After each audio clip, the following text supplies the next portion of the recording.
Well, good morning, Cap City Church fam. I am so blessed to be with you for this video devotion. Thank you so much for clicking on today's video.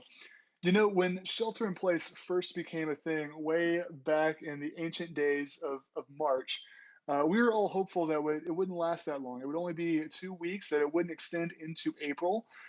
Well, as March drew to a close, that's exactly what happened. It extended to April 30th, and now here we are. It's April 30th. We did it. We can return to business as usual. We can turn to life as normal. But unfortunately and sadly, shelter in place still got extended to May 22nd.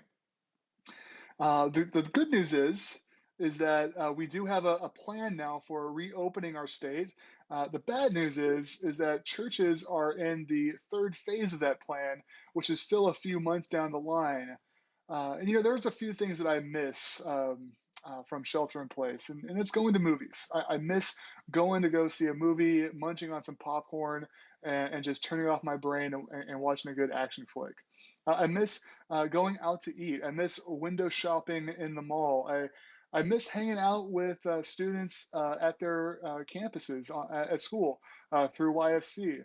I miss hanging out at the teen center with all those guys. I miss Cap City Crew a lot, even though I get to meet with them every single week on Wednesday nights and Sunday mornings. And it almost feels the same. It's not quite the same, the online experience anyway. Um, but what I miss most is being connected with you, my church family. And I look forward to the day where we can all reconnect and fellowship as a family in person. Um, but like I've said before, the world is watching us, and I know that it's frustrating, but the world is watching us, and they want to see how we're going to respond to this time of crisis.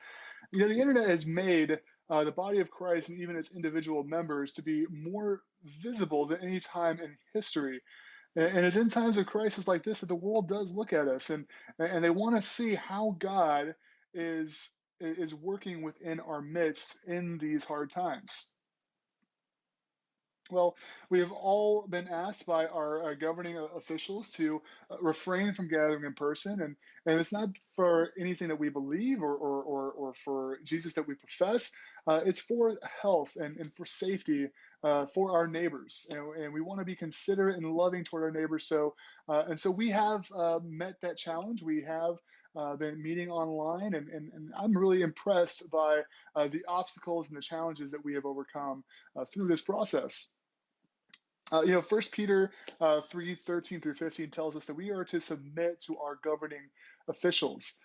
And Peter was writing to a church that was being actively persecuted and killed by those governing bodies, right? And so if we are called to be submissive to a government that's killing us, how much more should we be submissive to a government that's trying to save lives?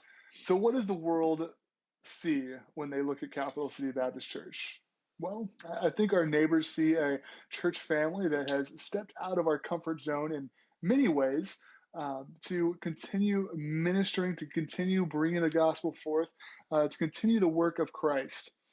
They see a church that has set aside our own interests for the interest of public health and public safety. And, we've met and overcome a lot of challenges in that vein. And I think that we should commend ourselves because what the world sees when they look at us is exactly what the body of believers should be doing, is being respectful to our governing authorities, putting the interests and the safety of our neighbors above our own. And so give yourselves a round of applause and a pat on the back for meeting these challenges in these trying times.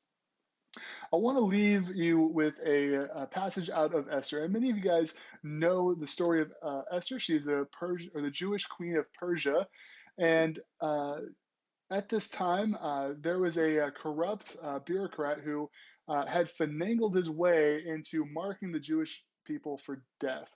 A genocidal decree goes out, making it legal for anyone and everybody to kill and plunder the Jewish people. Well, Esther's uncle is trying to motivate Queen Esther into advocating on behalf of her people to the king, her husband. Which seems like an easy task, but you have to remember back in that day, it was actually illegal for the queen to just crash the king's throne room unannounced. Uh, and so we're going to be reading in Esther 4:16, and it says, "Go gather together all the Jews who are in Susa." This is Esther talking. "Fast for me. Do not eat or drink for 3 days, night or day. I and my maids will fast as you do. When this is done, I will go to the king, and even though it is against the law, and if I perish, I perish." So Mordecai went away and carried out all of Esther's instructions. The first reaction of God's people in a time of crisis, which admittedly is a lot different than the time of crisis that we're in right now, but still their first response to this crisis is to fast and to pray before the Lord. It wasn't to strap a sword to their waist and storm the capital of Susa. It was to fast and to pray and to petition God to be peaceful in their petitions. Well, the last few weeks, I've been encouraging you to be intentional about your prayer life and setting aside time for you to be with God and to be intentional about that time. And also, not just to be intentional about setting a certain time aside, but also to be intentional about maintaining a continual attitude of prayer. And if you have been doing that, go ahead and comment down in the comments how that went for you this week if you met that challenge.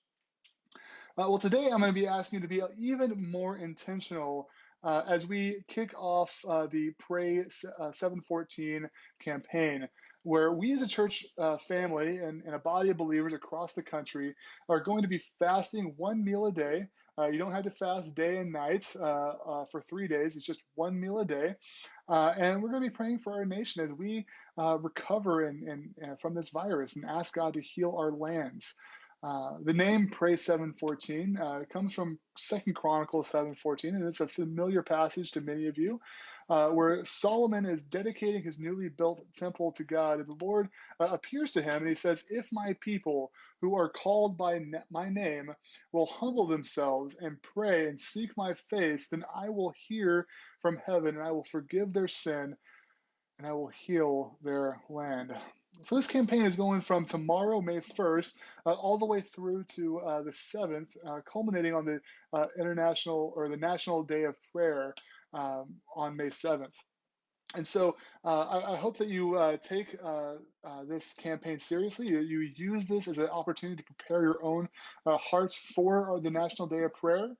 And as we wait expectantly for God to heal us from what's going on in the world. Well, thank you so much for tuning in. If you haven't already, would you please subscribe to the channel and hit the little bell notification button? That way you get notified every single time we upload a video.